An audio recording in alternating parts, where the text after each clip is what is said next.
চলতি বছরের তুলনায় 3.5 মাস এগোলো এসএসসি পরীক্ষা। শুরু হবে 7 জানুয়ারি, 27-এর 6 জুন থেকে এইচএসসি। ভবিষ্যতে সেশন জট আরও কমানোর পরিকল্পনা। হাম উপসর্গে আরও 7 শিশুর মৃত্যু। আক্রান্ত সন্তান নিয়ে ছোটাছুটি। প্রান্তিক পর্যায়ে ভঙ্গুর চিকিৎসায় জটিল হচ্ছে পরিস্থিতি। ওয়ান স্টপ সার্ভিসের পরিকল্পনা। সীমান্তে কাঁটাতার বিতর্কের মধ্যে আবারও বাংলাদেশি হত্যা। এবার লালমনিরহাটের হাতীবান্ধায় বিএসএফের গুলিতে যুবক নিহত। স্বজনের আহাজারি, বিজিবির প্রতিবাদ। ছাত্রী ধর্ষণ চেষ্টার ঘটনায় থমথমে জাবি ক্যাম্পাস। 2 দিনেও গ্রেফতার হয়নি অভিযুক্ত বহিরাগত। 8 দাবিতে প্রশাসনকে শিক্ষার্থীদের 48 ঘন্টার আলটিমেটাম। এবং ঈদ করতে ফেরা হলো না দেশে। ওমানে গাড়ির ভেতরে 4 ভাইয়ের রহস্যজনক মৃত্যু। গ্রামের বাড়ি চট্টগ্রামে শোক। মরদেহ দ্রুত ফিরিয়ে আনার দাবি স্বজনের।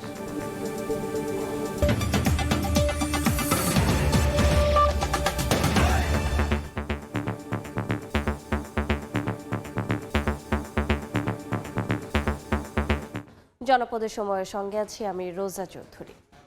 চলতি বছরের তুলনায় 3.5 মাস এগিয়ে এলো 2027 সালের এসএসসি ও সমমান পরীক্ষা। 7 জানুয়ারি থেকে শুরু হয়ে চলবে 6 ফেব্রুয়ারি পর্যন্ত। আর এইচএসসি পরীক্ষা শুরু হবে আগামী বছর 6 জুন। স্কুল বন্ধ না রেখে পাবলিক পরীক্ষা নিতে মাল্টিপারপাস হল নির্মাণের পরিকল্পনার কথাও জানান শিক্ষামন্ত্রী। এদিকে তুলনামূলক কম সময় পাওয়ায় পরীক্ষার প্রস্তুতিতে নেতিবাচক প্রভাবের শঙ্কা পরীক্ষার্থী ও অভিভাবকদের। কোভিড সংক্রমণ ও রাজনৈতিক অস্থিরতার কারণে শিক্ষার্থীদের জীবন থেকে নষ্ট হয়েছে অনেকটা সময়। এসএসসি ও এইচএসসি পরীক্ষাও অনুষ্ঠিত হয় এখন নির্ধারিত সময় থেকে কয়েক মাস পিছিয়ে। এ অবস্থায় সেশন জট কমিয়ে আনতে আগামী ডিসেম্বরের মধ্যেই 2027 সালের এসএসসি পরীক্ষা সম্পন্ন করার পাশাপাশি এইচএসসি পরীক্ষাও এগিয়ে আনার পরিকল্পনা নিয়েছিল সরকার।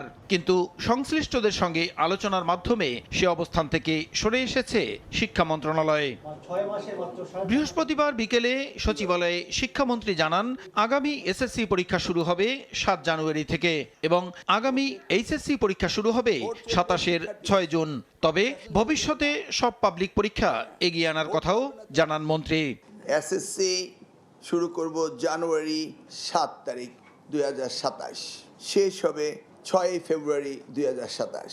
আর এইচএসসি শুরু করব 6 জুন এবং শেষ করব 13 জুলাই।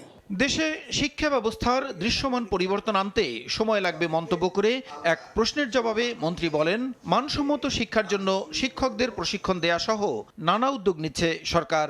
GPA+ পাওয়ার চেয়ে আমরা শিক্ষক ট্রেনিং প্রোগ্রামটাই সবচেয়ে বেশি গুরুত্ব দিচ্ছি। এদিকে নির্ধারিত সময়ে সিলেবাস শেষ করা গেলেও তুলনামূলক কম সময় পাওয়ায় পরীক্ষার প্রস্তুতিতে নেতিবাচক প্রভাবের শঙ্কা শিক্ষক, শিক্ষার্থী এবং অভিভাবকদের। আমরা 3 মাস লেটে বই পাইছি, তারপরে হচ্ছে অন্য ভাইয়েরা যারা পরীক্ষা দিয়েছে তারা তো অনেক সময় পাইছে আমাদের থেকে। আমাদের উপর সিলেবাসের চাপটা তেমন একটা বেশি না পড়লেও মেন্টাল প্রেশারটা খুবই বেশি পড়বে, কারণ সময়টা খুব কমে যাচ্ছে। ছেলে আমার কাছে বারবার বলতেছে যে আসলে এত তাড়াতাড়ি পরীক্ষাটি এগিয়ে নিয়ে আসলো, আমার তো কোর্স শেষ হয়নি। চেঞ্জ হওয়াতে আমরা অভিভাবকরাও একটু হতাশাগ্রস্তই যে তার যে টার্গেট, যে রেজাল্টটা করা, সেটা কিছুটা হলেও ক্ষতিগ্রস্ত হবে। আমরা টেস্ট নেব কখন, পিটেস্ট নেব কখন, রেজাল্ট দেবো কখন, কারণ ছেলে মেয়েদের উপর একটা প্রচণ্ড চাপ পড়বে।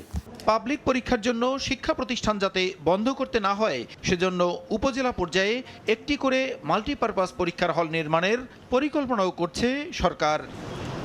প্রসূন আশিস, সময় সংবাদ, ঢাকা। হাম উপসর্গে 24 ঘন্টায় প্রাণ গেল আরও 7 শিশুর। হাসপাতালে নতুন করে ভর্তি 1518 জন। আক্রান্ত সন্তানকে নিয়ে এক হাসপাতাল থেকে আরেক হাসপাতালে উদ্বিগ্ন অভিভাবকের ছোটাছুটি। বিশেষজ্ঞরা বলছেন, প্রান্তিক পর্যায়ে ভঙ্গুর চিকিৎসা ব্যবস্থায় জটিল হচ্ছে পরিস্থিতি। প্রধানমন্ত্রীর স্বাস্থ্য বিষয়ক বিশেষ সহকারী জানান, উন্নত স্বাস্থ্যসেবা নিশ্চিতে ওয়ান স্টপ মেডিকেল সার্ভিস চালুর পরিকল্পনা নিচ্ছে সরকার। 2 মাসেও পরিবর্তন নেই হাম পরিস্থিতির। সংক্রমণ ও মৃত্যুর সংখ্যা উদ্বেগ বাড়াচ্ছে অভিভাবকদের। হামমুক্ত ঘোষণার কথা থাকলেও এই বছরের চিত্র যেমন শঙ্কা জাগিয়েছে, তেমনি সামনে আসছে দেশের স্বাস্থ্য ব্যবস্থার বেহাল দশা, যার বড় ভুক্তভোগী প্রান্তিকের মানুষ। কোথাও শয্যা সংকট, কোথাও সঠিক চিকিৎসার অভাব। এমন সব তিক্ত অভিজ্ঞতার কারণে জটিল অবস্থার মুখোমুখি আক্রান্ত শিশুরা। হাম ওঠার পর তারা বলে আমাদের এখানে হামের কোনো ট্রিটমেন্ট নাই, তা আপনারা ঢাকা চলে যান। 10-12 হাজার টাকা গেছে শুধু, স্যার গাড়ি ভাড়াই গেছে আমার। জনস্বাস্থ্য বিশেষজ্ঞ বলছেন, হামে এত মৃত্যু বিশ্বের কাছে ভঙ্গুর স্বাস্থ্য ব্যবস্থা হিসেবে চিহ্নিত করেছে দেশকে। অভ্যুত্থানের পর চিত্র পরিবর্তনের পরিকল্পনা হলেও বাস্তবায়ন করা হয়নি। তাই বর্তমান সরকারকে প্রাথমিক স্বাস্থ্যভিত্তিক ব্যবস্থা তৈরির পরামর্শ তার। আমাদের সম্পদও কিন্তু এত কম না যে আমরা এই টিকা কিনতে পারবো না, কিন্তু আমাদের যে ব্যবস্থাটা হচ্ছে উল্টো পিরামিড। উন্নয়ন ভিত্তিক স্বাস্থ্য ব্যবস্থা তারা করবেন, খুব সুন্দর ম্যানিফেস্টো। সেই লক্ষ্যে কোনো কাজ হয়েছে বলে আমার চোখে পড়েনি। এদিকে স্বাস্থ্যসেবা মানুষের দোরগোড়ায় পৌঁছানোর লক্ষ্যে সরকার কাজ শুরু করেছে বলে জানান প্রধানমন্ত্রীর স্বাস্থ্য বিষয়ক বিশেষ সহকারী। স্বাস্থ্যকর্মী নিয়োগ দিব এবং যারা এক্সিস্টিং স্বাস্থ্যকর্মী আছে আমরা ওয়ান স্টপ সার্ভিস, একজন স্বাস্থ্যকর্মী সে একটা প্যাকেজ অফ সার্ভিস ডেলিভার করবে মানুষের ডোর স্টেপে, এবং প্রতি মাসে একজন স্বাস্থ্যকর্মী প্রতিটি ঘর ভিজিট করবে। গত 15 মার্চ থেকে দেশে হাম ও এর উপসর্গে মৃত্যু ছাড়িয়েছে 430 এবং আক্রান্ত 53,000-এর বেশি, যা গত 25 বছরের মধ্যে সর্বোচ্চ। মনির হোসাইন, সময় সংবাদ, ঢাকা। সীমান্তে কাঁটাতার বিতর্কের মধ্যে আবারও ঝরল বাংলাদেশের প্রাণ। এবার লালমনিরহাটের হাতীবান্ধায় বিএসএফের গুলিতে এক যুবকের মৃত্যু হয়েছে। পতাকা বৈঠকে ঘটনায় নিন্দা জানিয়েছে বিজিবি। আবারও সীমান্তে হত্যা। লালমনিরহাটে ভারতীয় সীমান্তরক্ষী বাহিনীর গুলিতে প্রাণ গেল বাংলাদেশি যুবকের। সন্তানকে হারিয়ে পাগল প্রায় মা। বুধবার মধ্যরাতে হাতীবান্ধা উপজেলার আমঝোল সীমান্তের বনচৌকি বিওপি সংলগ্ন ভারতের অভ্যন্তরে কয়েকজন বাংলাদেশি কাঁটাতারের বেড়ার কাছে যায়। এ সময় ৭৮ বিএসএফ ব্যাটালিয়নের পাগলামারি ক্যাম্পের টহল দল তাদের লক্ষ্য করে গুলি ছোড়ে। এতে গুলিবিদ্ধ হন খাদেমুল। গুলিবিদ্ধ অবস্থায় বাংলাদেশের অভ্যন্তরে ফিরে আসেন তিনি। পরে স্থানীয় ও তার সহযোগীরা উদ্ধার করে রংপুরের একটি ক্লিনিকে ভর্তি করলে চিকিৎসাধীন অবস্থায় তার মৃত্যু হয়। মাছ ধরতে জিরো লাইন অতিক্রম করে ভারতের বর্ডার গার্ড বিএসএফ তাকে লক্ষ্য করে রাবার বুলেট গুলি ছাড়ে। ভারতের বাংলাদেশের লোককে কিছু মনে করে না, পাখির মতো এরা গুলি করে। পক্ষীর মতো এরকম লোক মারে, তাহলে আমরা কোথায় যাব? কিভাবে আমরা এই বর্ডারে বাস করব? চিকিৎসার জন্য রংপুর মেডিকেলের উদ্দেশ্যে তাকে নিয়ে যায়। নিয়ে যাওয়ার পর হয়তো প্রতিমধ্যে হোক আর মেডিকেল হোক মৃত্যুবরণ করে পরবর্তীতে আমাকে মেসেজ দিতে সে মারা গেছে। 15 বিজিবির কমান্ডিং অফিসার লেফটেন্যান্ট কর্নেল মেহেদি ইমাম বলেন, গুলির বিষয়টি অস্বীকার করেছে বিএসএফ। বিষয়টি খতিয়ে দেখছে পুলিশ। এর আগে গত 8 এপ্রিল পাটগ্রাম সীমান্তে বিএসএফের গুলিতে মারা যান আরও এক বাংলাদেশি। সময় সংবাদ, লালমনিরহাট। শিক্ষার্থী ধর্ষণ চেষ্টার ঘটনায় থমথমে জাহাঙ্গীরনগর বিশ্ববিদ্যালয় ক্যাম্পাস। এই ঘটনায় অভিযুক্ত বহিরাগতকে দ্রুত গ্রেফতারের দাবি জানিয়েছে শিক্ষার্থীরা। প্রক্টোরিয়াল বডি ক্যাম্পাসের নিরাপত্তা রক্ষায় ব্যর্থ বলেই বারবার এমন ঘটনা ঘটছে বলে দাবি শিক্ষার্থীদের। দায়ীদের বিরুদ্ধে ব্যবস্থা নিতে 48 ঘন্টার আলটিমেটাম দিয়েছেন তারা। 12 মে রাত 11টার দিকে জাহাঙ্গীরনগর বিশ্ববিদ্যালয়ের পুরাতন শেখ ফজিলাতুন্নেসা হল সংলগ্ন এই সড়ক দিয়ে যাওয়ার সময় এক নারী শিক্ষার্থীকে জোরপূর্বক পাশের ঝোপে নিয়ে যায় এক বহিরাগত যুবক। অভিযোগ রয়েছে সেখানে ওই শিক্ষার্থীকে ধর্ষণ চেষ্টা করা হয়। তবে আশপাশের লোকজন বিষয়টি বুঝতে পারায় ঘটনাস্থল থেকে পালিয়ে যায় বহিরাগত অভিযুক্ত ব্যক্তি। ঘটনার পর থেকেই ক্ষোভে ফুঁসছেন শিক্ষার্থীরা। বুধবার রাতভর ক্যাম্পাসে বিক্ষোভ ও মশাল মিছিল করেন তারা। বিভিন্ন স্লোগানে এই ঘটনার বিচার দাবি করেন শিক্ষার্থীরা। অনাকাঙ্ক্ষিত এই ঘটনাটি আলোচনায় আসার পর দায় সারতে নামে মাত্র এই ঝোপঝাড় বেষ্টিত জায়গাটি পরিষ্কার পরিচ্ছন্ন করে বিশ্ববিদ্যালয় কর্তৃপক্ষ। কিন্তু শিক্ষার্থীদের অভিযোগ, অপর্যাপ্ত সিসিটিভি ক্যামেরা, দুর্বল সীমানা প্রাচীর এবং বহিরাগতদের অবাধ প্রবেশ এ ধরনের ঘটনার আশঙ্কা দিন দিন আরও বাড়াচ্ছে। প্রক্টোরিয়াল বডির ভূমিকা নিয়েও প্রশ্ন সাধারণ শিক্ষার্থীদের। তাদের দাবি, নিরাপত্তা নিশ্চিতে ব্যর্থদের বিরুদ্ধে ব্যবস্থা নিতে হবে। একই সঙ্গে ক্যাম্পাসে নিরাপত্তা সদস্য বাড়ানো, জরুরি ক্রাইসিস রেসপন্স টিম গঠন এবং বহিরাগত চলাচল নিয়ন্ত্রণ ও সীমিত করার দাবি জানান তারা। আমাদের প্রশাসন তেমন স্টেপ নিচ্ছে না। আনসার বাহিনী এখানে আছে, কিন্তু আসলে তারা প্রপারলি মানে ভেরিফাই করতেছে না। সীমানা প্রাচীরগুলো একটু উঁচু করা এবং হচ্ছে পর্যাপ্ত সিসিটিভি ক্যামেরা লাগানো। বহিরাগতদের প্রবেশটার উপর বিধিনিষেধ আজ্ঞা করা হয়, তাহলে আর এই ধরনের কোনো সমস্যা হবে না। অপরাধীকে দ্রুত গ্রেপ্তার ও নিরাপত্তা ব্যবস্থা জোরদারের দাবিতে 24 ঘন্টার আলটিমেটাম বাড়িয়ে 48 ঘন্টা করা হয়েছে। এছাড়া শিক্ষার্থীদের পক্ষ থেকে যোগ করা হয়েছে আরও কিছু শর্ত। আইনগত যে ব্যবস্থা আছে, সর্বোচ্চ যে শাস্তি হয় তার নামে আমরা এটার প্রত্যাশা করি। পুলিশের হয়তো কোনো গাফিলতি আছে, কারণ কোনো আসামি 24 ঘন্টার ভিতরে পুলিশ এরা ধরতে পারে। সকালে রেজিস্ট্রার কার্যালয় ঘেরাও কর্মসূচির ঘোষণা দিলেও পরে তা স্থগিত করার কথা জানায় জাকসু। জাহাঙ্গীরনগর বিশ্ববিদ্যালয় থেকে দিন মোহাম্মদ সাব্বির, সময় সংবাদ। ঈদ করতে ফেরা হলো না দেশে। ওমানে গাড়ির ভেতর থেকে চট্টগ্রামের প্রবাসী 4 ভাইয়ের মরদেহ উদ্ধার করা হয়েছে। সেখানকার বাংলাদেশ দূতাবাস মৃত্যুর বিষয়টি নিশ্চিত করেছেন। ধারণা করা হচ্ছে গাড়ি এসির লিকেজ হয়ে বিষক্রিয়ায় মারা গেছেন তারা। এটি নিছক বিষক্রিয়া নাকি 4 ভাইয়ের মৃত্যুর পেছনে অন্য কোনো রহস্য রয়েছে তা তদন্তের দাবি স্বজনদের। গাড়িতে এসির গ্যাস লিকেজ হয়ে বিষক্রিয়ায় বিদেশের মাটিতে প্রাণ গেল একই পরিবারের 4 ভাইয়ের। মর্মান্তিক এই ঘটনা ঘটেছে ওমানে। মঙ্গলবার রাতে মাস্কাট শহরের মোলাদা এলাকায় বাজার করে ফেরার পথে এই ঘটনা ঘটে। সেখানকার বাংলাদেশ দূতাবাস মৃত্যুর বিষয়টি নিশ্চিত করেছে। ঈদ করতে 15 মে দেশে ফেরার প্রস্তুতি নিচ্ছিলেন তারা। কথা ছিল পরিবারের এক সদস্যের বিয়েরও। সেই প্রস্তুতির অংশ হিসেবে বাজার করে ফিরছিলেন 4 ভাই। রাস্তায় গ্যাস লিকেজ হলে গাড়ির ভেতরে বিষক্রিয়ায় মৃত্যু হয় তাদের। ওনারা পার্কিং এ ছিল, গাড়িতে ছিল, বসা অবস্থায় ছিল, সিট বেল্ট লাগানো ছিল, গাড়ি থেকে বের হতে পারে নাই, ক্লিনিকে ঢুকতে পারে নাই। এই অবস্থায় তাদের মৃত্যু হলো। নিহতদের গ্রামের বাড়ি চট্টগ্রামের রাঙ্গুনিয়ার বন্দারাজার পাড়ায়। এলাকায় খবর পৌঁছালে নেমে আসে শোকের ছায়া। দ্রুত মরদেহ দেশে ফেরানোর দাবি প্রতিবেশীদের। এটি নিছক দুর্ঘটনা নাকি এর পেছনে কোনো রহস্য আছে তা উদ্ঘাটনে সুষ্ঠু তদন্তের দাবি এলাকাবাসীর। এসিবিএসে কোনো সমস্যা আমার ধারণা যেটা বলতেছি, 7 জন থেকে একজনও তো হয়তো রক্ষা পেতে পারতো। ওদের মুখ থেকে লালা ঝরছে, লালাটা পরীক্ষা করে ওরা জানতে পারছে যে এসির গ্যাস লিক হয়েছে। লিক হয়ে তাদের ফুসফুসে সরাসরি আক্রান্ত হওয়ার কারণে তারা মোটামুটি 2-3 মিনিটের মধ্যে মৃত্যুবরণ করেছে। ওমানে ব্যবসা করা 4 ভাইয়ের মধ্যে 2 ভাই বিবাহিত হলেও বাকি 2 সহোদর অবিবাহিত ছিলেন বলে জানিয়েছে স্বজনরা। পার্থপ্রতিম বিশ্বাস, সময় সংবাদ, চট্টগ্রাম। জনপদের সময় আরও থাকছে। বাঁচানো গেল না চট্টগ্রামে চোখে গুলিবিদ্ধ শিশু রেশমিকে। হত্যার সুষ্ঠু বিচার চান স্বজনরা। নগরীতে বেপরোয়া সন্ত্রাসী কর্মকাণ্ড বন্ধের দাবি এলাকাবাসী। কিশোরগঞ্জে মাদক ব্যবসা নিয়ন্ত্রণকে কেন্দ্র করে বিরোধের জেরে যুবককে পিটিয়ে হত্যার অভিযোগে 5 জনকে আটক করা হয়েছে। পুলিশ জানায় দীর্ঘদিন ধরে এলাকায় আধিপত্য বিস্তার ও মাদক ব্যবসার নিয়ন্ত্রণকে কেন্দ্র করে একাধিক পক্ষের মধ্যে বিরোধ চলছিল। এর জেরে বুধবার রাতে বাড়ির সামনে এসেছিলেন হানিফ মিয়া।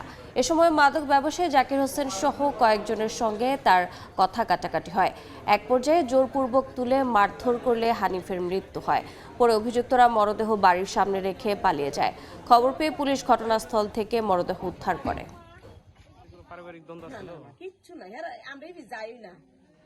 গাজীপুরের কাপাসিয়ায় স্ত্রী সন্তান সহ 5 জনকে হত্যায় অভিযুক্ত ফোরকান পদ্মা নদীতে ঝাঁপ দিয়ে আত্মহত্যা করেছে বলে ধারণা করছে পুলিশ। পুলিশ জানায় ঘটনার পরই পুলিশের একাধিক ইউনিট ফোরকানকে গ্রেফতারে অভিযানে নামে। ব্রিফিংয়ে পুলিশ জানায় হত্যাকাণ্ডের দিনই পদ্মা সেতু থেকে নদীতে ঝাঁপ দিয়ে আত্মহত্যা করে ফোরকান। এমন দৃশ্য পদ্মা সেতুর টোল প্লাজার সিসিটিভির ক্যামেরায় ধরা পড়ে। ওই সিসিটিভি ফুটেজে দেখা যায় সাদা শার্ট ও কালো প্যান্ট পরে পদ্মা সেতুর মাঝামাঝি স্থানে গিয়ে রেলিংয়ে মোবাইল রেখে নদীতে ঝাঁপ দেয় ফোরকান। মেহেরপুর এলাকা থেকে ফোরকানের মোবাইল উদ্ধার করা হয়েছে। এদিকে পদ্মা নদী থেকে একটি মরদেহ উদ্ধার করা হয়েছে। মরদেহটি ফোরকানের কিনা পরিচয় নিশ্চিতে ডিএনএ পরীক্ষার সিদ্ধান্ত নিয়েছে পুলিশ। গত 8 মে স্ত্রী, 3 সন্তান ও শ্যালককে নৃশংসভাবে হত্যা করে ফোরকান। ফরিদপুরে নিখোঁজের 11 দিন পর মাটি চাপা অবস্থায় মা মেয়ের অর্ধগলিত মরদেহ উদ্ধার করা হয়েছে। পুলিশ ও পরিবারের সদস্যরা বিষয়টি নিশ্চিত করেছে। পুলিশ জানিয়েছে গত 4 মে এক আত্মীয়র বাড়িতে দাওয়াত খাওয়ার উদ্দেশ্যে বের হয় মা মেয়ে। এরপর থেকে নিখোঁজ ছিলেন তারা। বিকেল 3টার দিকে সদরের কালীতলা যতীনবদ্দি এলাকায় মাটির নিচ থেকে একটি পা টেনে বের করে কুকুর। এরপর স্থানীয়রা দেখতে পেয়ে গোয়ালন্দ থানা পুলিশকে খবর দেয়। পুলিশ মাটি খুঁড়ে প্রথমে নারীর মরদেহ উদ্ধার করে এবং তার নিচ থেকে শিশুটির মরদেহ উদ্ধার করা হয়। ঘটনা তদন্ত করে আইনগত ব্যবস্থা নেওয়ার কথা জানিয়েছে পুলিশ। দেখছেন জনপদের সময়। মৃত্যুর কাছে অবশেষে হার মানল চোখে গুলিবিদ্ধ ছোট্ট শিশু রেশমি আক্তার। সবাইকে কাঁদিয়ে চলে গেল শিশুটি। গত 27 মে চট্টগ্রামের বায়েজিদে সন্ত্রাসীদের গুলিতে চোখ গুলিবিদ্ধ হয় রেশমির। নগরীতে এসব বেপরোয়া সন্ত্রাসী কর্মকাণ্ড বন্ধের দাবি এলাকাবাসীর। নূরজামাল আতিকের ক্যামেরায় শফিকুল আলমের রিপোর্ট। আমার মেয়ে নাই, কষ্ট পাইছে আর চলে গেছে, এখন নাই।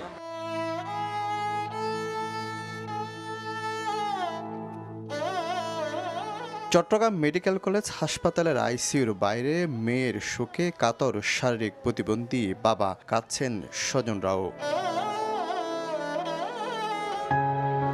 হাসপাতালে চিকিৎসাধীন অবস্থায় 1 সপ্তাহ লড়াই করে মৃত্যুর কাছে হার মানতে হলো 4র্থ শ্রেণীর শিক্ষার্থী রেশমি আক্তারকে। পড়ালেখা আর খেলাধুলায় সময় কাটানোর এই বয়সে সন্ত্রাসীদের আধিপত্যের বলি হতে হলো নিষ্পাপ শিশুটিকে। ঘটনার সুষ্ঠু বিচার দাবি জানিয়েছেন স্বজনরা। যারা খুন করছে, হ্যাঁ, যাদের গুলি আমার মেয়ের চোখে লাগছে, তারও বিচার চাই। আর যারা ওদেরকে আশ্রয় দিয়েছে তাদেরও বিচার চাই। ভালো একটা বিচার হোক, আসামি শাস্তি পাক। নগরীতে সন্ত্রাসীদের বেপরোয়া কর্মকাণ্ড আর ঘন ঘন অস্ত্র মহড়ার কারণে শিশুসহ সাধারণ মানুষের নিরাপদ জীবনের নিশ্চয়তা নিয়ে উদ্বিগ্ন এলাকাবাসী। মারতে আসছে মূলত আরেকজনকে, সেও সন্ত্রাস ছিল। তো এখানে সন্ত্রাসীদেরকে মূলত আশ্রয় দেওয়ার কারণেই এই বাচ্চাটা মূলত খুন হয়েছে। গত 7 মে গভীর রাতে চট্টগ্রামের বায়েজিদে আধিপত্য নিয়ে সন্ত্রাসীদের গুলিতে রাজু নামে এক যুবক নিহত হন। দেখছেন জনপদের সময়। হামলার প্রতিবাদে বগুড়ার শহীদ জিয়াউর রহমান মেডিকেল কলেজ হাসপাতালে কর্মবিরতি পালন করেছেন ইন্টার্ন চিকিৎসকরা। এতে দুপুরে হাসপাতালের জরুরি সেবা কার্যক্রম আধা ঘন্টা বন্ধ থাকে। ভোগান্তিতে পড়েন রোগীরা। এর আগে বুধবার বিকেলে হাসপাতালে নিহান নামে এক শিশু মারা যায়।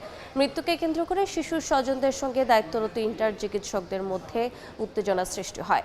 পরে চিকিৎসক ও মৃত রোগীর স্বজনেরা একে অপরের বিরুদ্ধে মারধরের অভিযোগ করেন।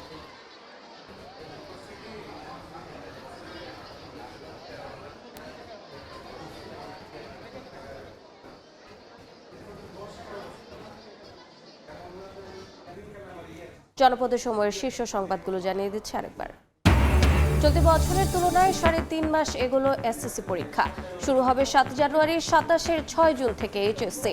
ভবিষ্যতে সেশন জট আরও কমানোর পরিকল্পনা। হাম উপসর্গে আরও 7 শিশুর মৃত্যু, আক্রান্ত সন্তান নিয়ে ছোটাছুটি। প্রান্তিক পর্যায়ে ভঙ্গুর চিকিৎসায় জটিল হচ্ছে পরিস্থিতি। ওয়ান স্টপ সার্ভিসের পরিকল্পনা।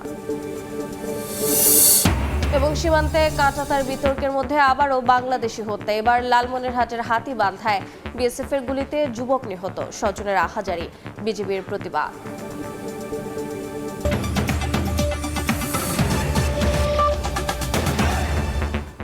এই ছিল জনপদের সময়। এরপর রাতের সময় নিয়ে আসছি কিছুক্ষণ পর। সঙ্গে থাকুন সময়।